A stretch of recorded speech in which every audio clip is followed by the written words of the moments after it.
Unsa daw ang tao nga malipayon makaayo sa panglawas. Buti pasabot nga kung ikaw masulbon magkalaot sa imong panlawas. Wala ayo na pagbuol-buol. Isalig sa Ginoo ang imong kagul. Isalig sa Ginoo ang imong problema kay kanati ay magkalaot Panginoon kung ikaw magpabilin nga magmagulanon.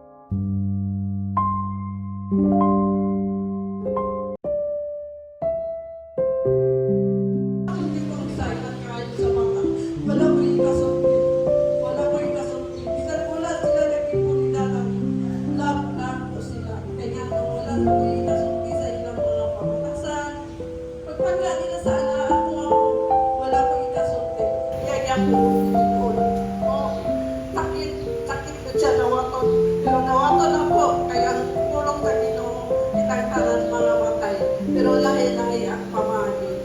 Walang pasalamat ko sa Ginoo. Ligoon ko niya. Ligoon ko. Dagang salamat sa papa sa ako ang punong. Isang asin nga kalagsan sa kanya. As lagi sila kalumpay nga matanaw sa mata. Na sila sa pagpati. Kasi sila nga salamat ko dito. Una-una kita dito. Una dito. Dagang salamat pastor. Pastora. Ako, sister, sa pagdasig sa kinabuhi sa Ginoo. Isang doon, nakikibataan. Tingin kayo. Kinoon sa Ginoo makakita. Siya ganoon sa ako. Pero sa ako una-una, wag magtulungan siya. Salamat po sa mga lola. Kaya maayos sila maginambot sa bata. Para sa kuwan, hindi siguro para ako ang bata. Kaya bata pa yun siya. Dapat na sa inyo din isundaban mo kay Ginoo inuhamon din na pero pasalamat ka lang sa Ginoo sa katuligon kanulan ng Diyos nakalibay mo siya kanako isang tuon usahay tunay mo na iyon ng mga problema pero nasahin yung tala na Ginoo masulban na yun ang tanan.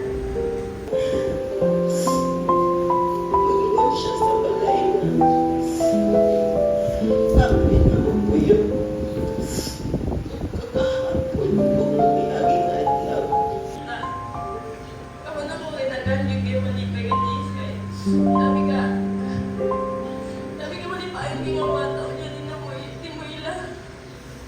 Natagalan ba't ka mo doon na? Tanawan kayo sa inyo. Tanawan kayo kung mga days. Mga kayo guys. Isang unexpected kayo na abot siya sa among kinabuhi. Pero unexpected pag yung ikuha siya. Isang sa namin makita ng school. Tagaling kami plano para sa iya.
Thank